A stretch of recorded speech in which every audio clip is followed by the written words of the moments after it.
안녕하세요. 아스피린 두 번째 영상으로 돌아왔습니다. 지난 시간에 이어서 역사 이야기 이어서 오늘 두 번째 본격적인 아스피린에 대해서 얘기해 드리는 시간 갖도록 하겠습니다. 효능, 그리고 용량, 그리고 부작용 뭐 그런 것들에 대해서 한번 말씀드릴 건데 지난 영상에 이어서 바로 말씀드릴게요. 우선 용량이죠. 81mg, 325mg 얘기를 하다가 지난 영상을 끊었던 기억이 납니다. 이게 뭐냐면 325mg이 정상 용량이고 81mg 베이비 아스피린이라고 저용량이라고 그랬죠. 고용량, 저용량, regular 아니면 저용량 이렇게 부르는데 우선 이걸 알려면 바로 언제 쓰는지 효능에 대해서 먼저 얘기를 접목시켜서 해야 될 것 같아요. 아스피린은 마찬가지로 타이레놀하고 마찬가지로 해열 진통제입니다. 말 그대로 해열, 열을 내리고 진통 효과를 나타낸단 말이죠. 모든 진통에 다 쓰입니다. 타이레놀하고 똑같아요. 머리 아픈 것부터 치통까지 그리고 생리통까지 배란통까지 싹 다 똑같이 쓰입니다. 그런데 타이레놀에게 없는 효과가 하나 더 있다 그랬죠. 오늘 제가 말씀드린 이 아스피린하고 그리고 에드빌 그리고 얼리브까지 이 세 가지는 묶어서 뭐라고 불렀죠? 비스테로이드성 해열 진통 소염제라고 부르는 거거든요. 뭐가 붙었죠? 소염. 염증을 낮춰준다. 염증을 다스리는 약이라는 소리입니다. 염증에는 크게 네 가지 반응이 있습니다. 이게 염증의 4대 반응이라고 하는데 어디에 내가 어디 세게 부딪혔어. 그럼 어떻게 되죠? 붉게 발적되고 간지럽고 부풀어 오르고 따갑고 아프고 그렇죠. 이런 것들이 염증 반응이라고 하는 겁니다. 인체의 자연적인 반응이에요. 외부 충격이나 외부로부터 내 몸을 보호하기 위해서.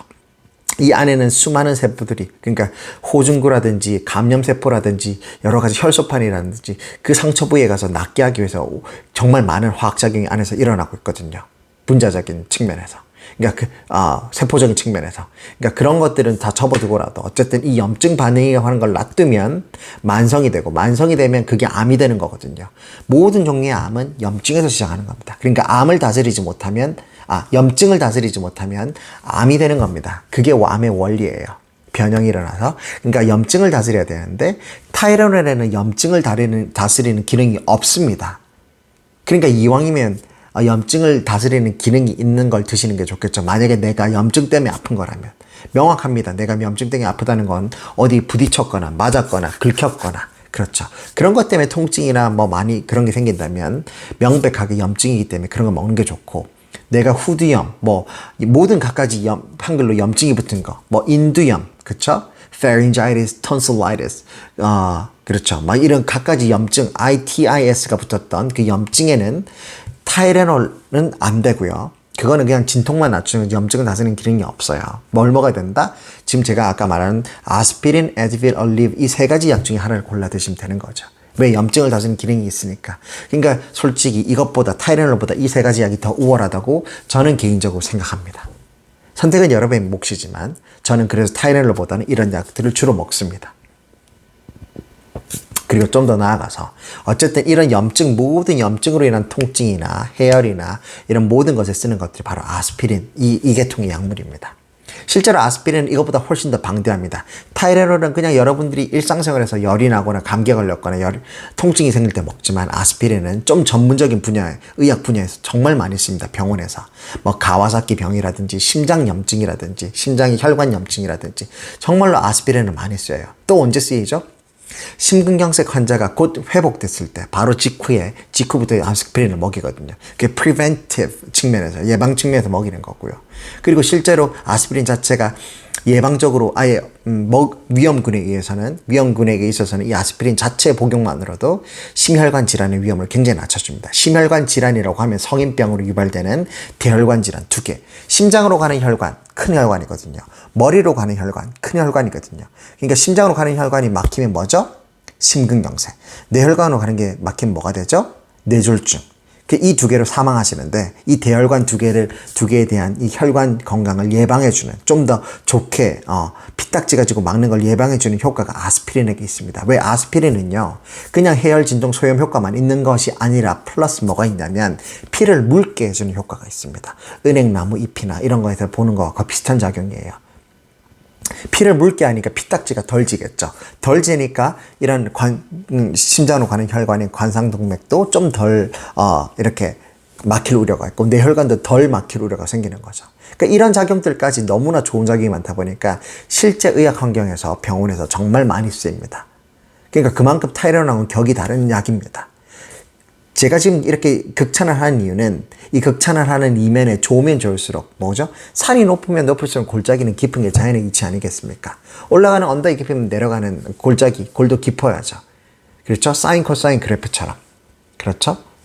세상의 이치가 다 그렇듯이 이 약이 그만큼 좋다는 것은 이 이면에 밝혀진 그 위험도나 부작용 역시도 크거나 위험할 수 있다는 것을 뜻한다고 저는 생각합니다. 그게 바로 지난 시간 말미에 제가 말씀드렸던 레이 신드롬이죠.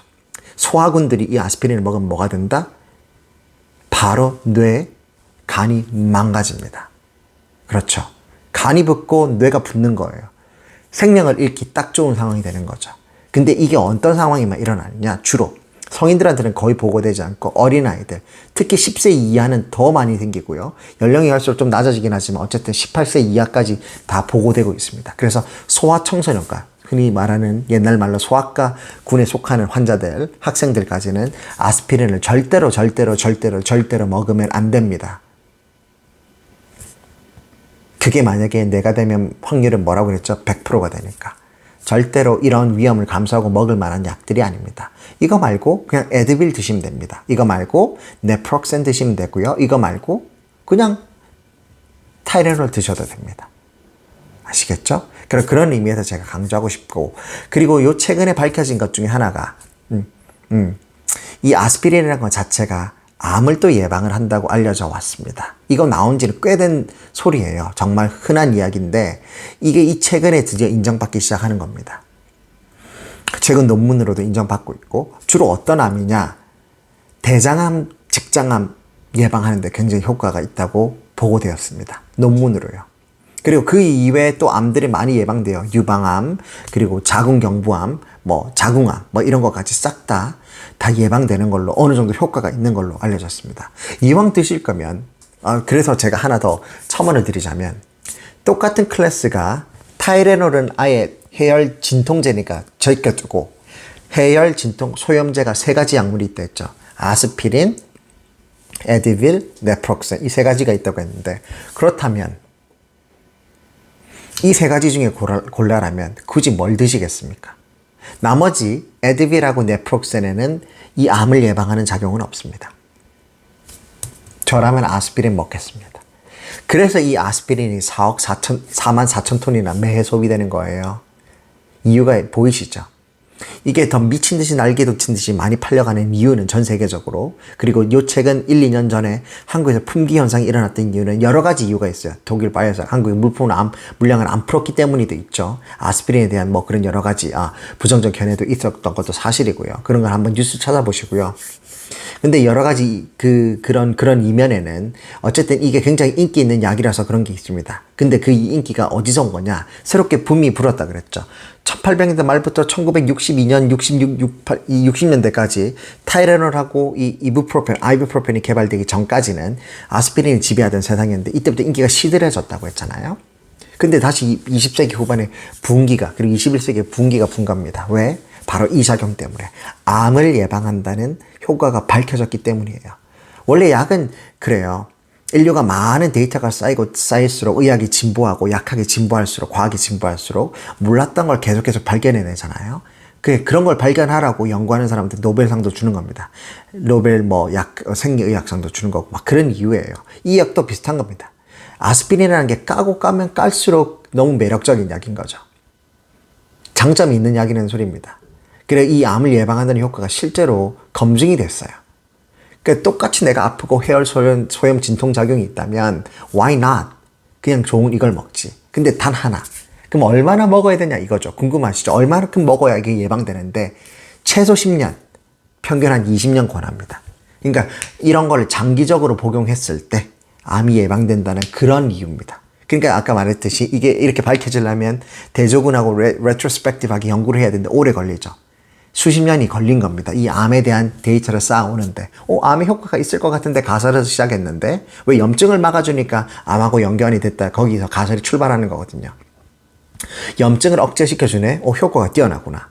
그렇다면 염증을 억제시키니까 초기 말기로 가서 암이 되는 걸 막아주겠구나. 이런 기본 가설들이나 여러 가지가 조합돼서 가설 실험을 했는데 검증이 타당한가를 알려면 그만큼 데이터가 쌓여야 되고 그만큼 수많은 사람이 소비해 줘야 되고 그렇죠? 꾸준히 데이터가 쌓일 만큼 매해 기복이 없어야 되고 그런 연구 조건을 다 갖춘 약들 중에서 시작하는 겁니다. 아스피린은 그 모든 걸 충족시키죠.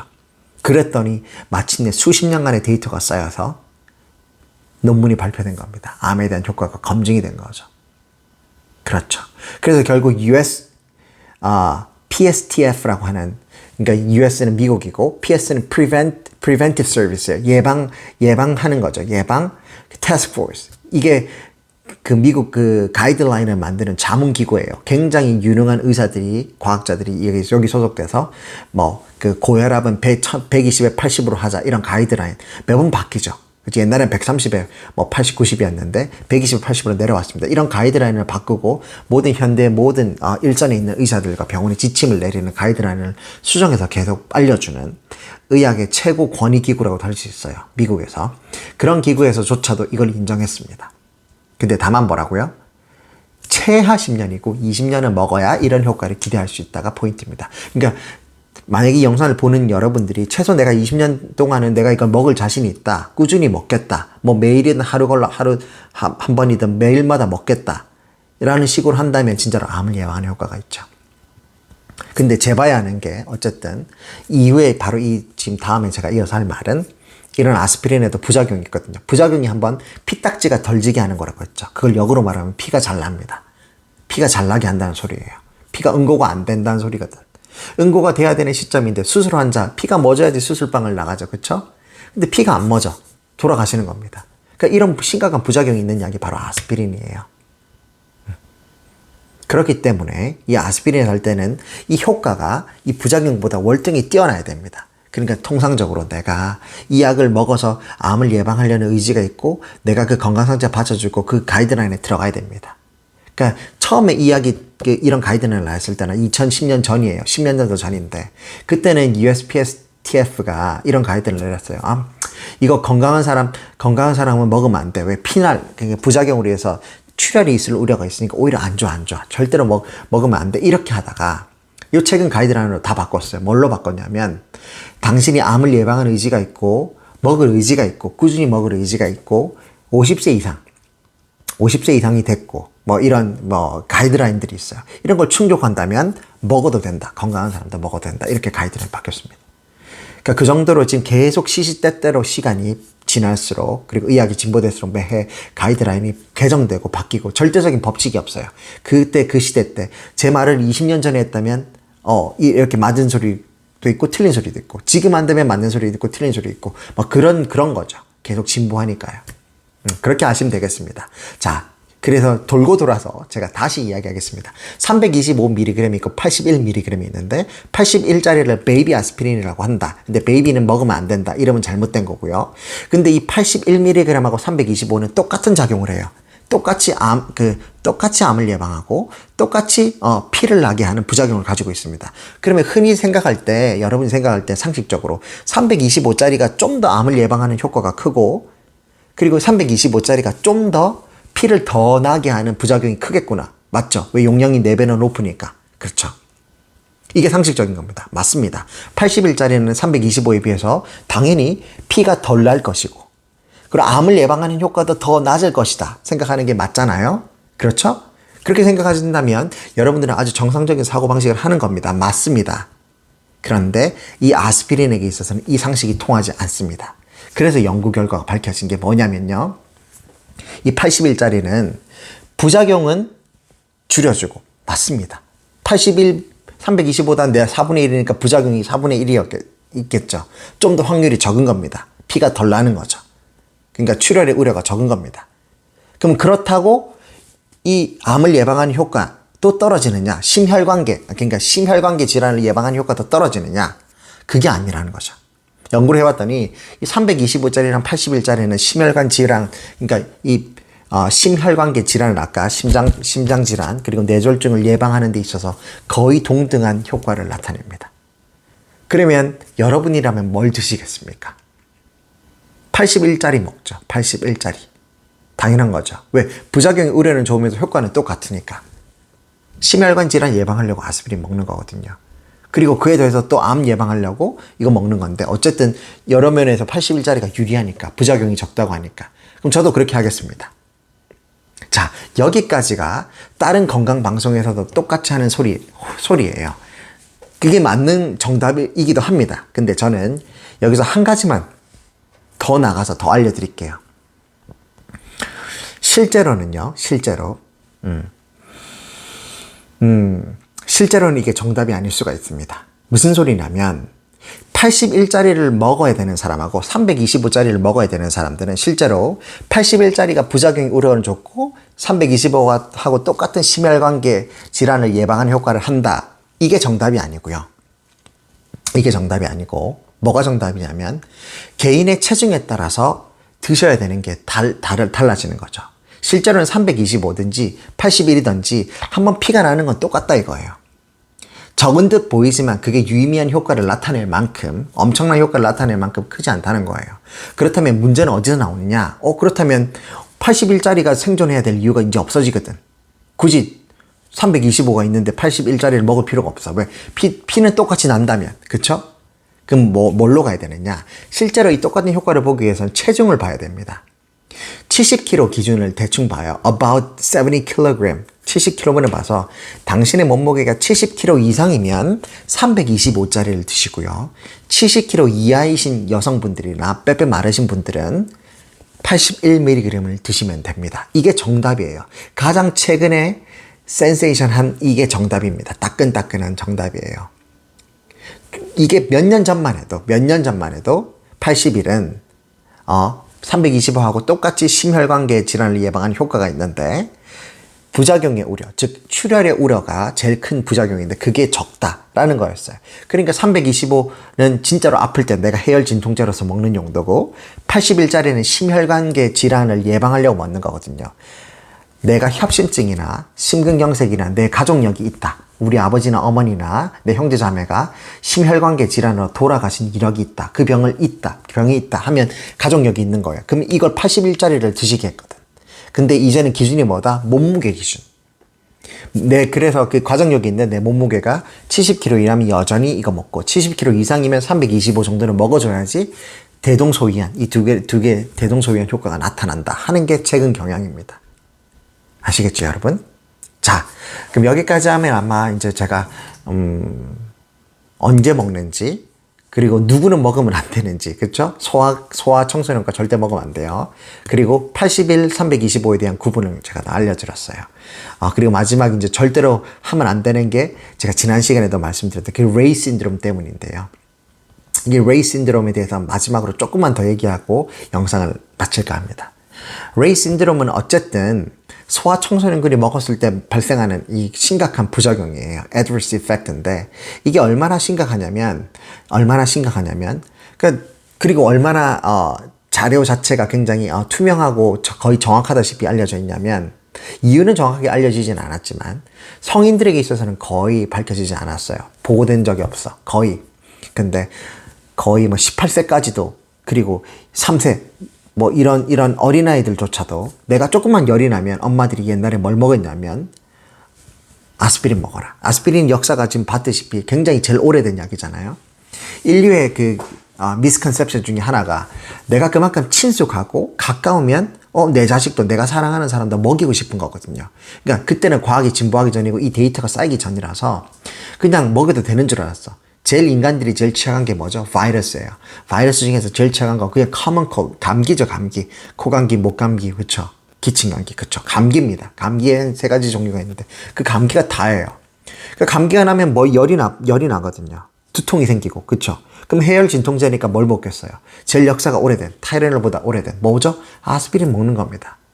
근데 그때는 이 아이들이 왜 이렇게 혼수 상태에 빠지고 이렇게 되는지 몰랐어요. 후에 밝혀진 거죠. 이게 바로 레이 신드롬이라고 하는 건데 바로 이 아스피린 때문에 생겨난 겁니다. 그러니까 여러분 다시 한번 절대로 소아 청소년군들이 이 약을 먹게 절대 내버려 두지 마시고요. 부모님이라면 절대로 아스피린은 소아 청소년기 학생이나 아이들한테 권하면 안 됩니다. 이건 정말 안 되는 거예요. 확률이 그게 내가 되거나 내 자식이 되면 확률은 1, 즉 100%가 되는 거니까요. 꼭 주의하시고 드셨으면 좋겠습니다. 안전하게. 그럼 오늘까지 이제 아스피린에 대한 이야기는 끝났습니다. 질문 있으시면 댓글 달아주시고요. 오늘도 하루도 좋은 하루 되시고 그리고 건강 잘 챙기셔서 코로나 잘 극복했으면 좋겠습니다. 그럼 다음 시간에 다른 약으로 찾아뵙도록 할게요. 아마 제가 계속 얘기했던 시리즈로 할 거니까 지금 아스피린 했으니까 다음 시간에 아마 아이부프로펜 그렇죠? 에드빌이 되겠네요. 에드빌로 찾아뵙도록 하겠습니다. 그럼 안녕히 계세요. 안녕.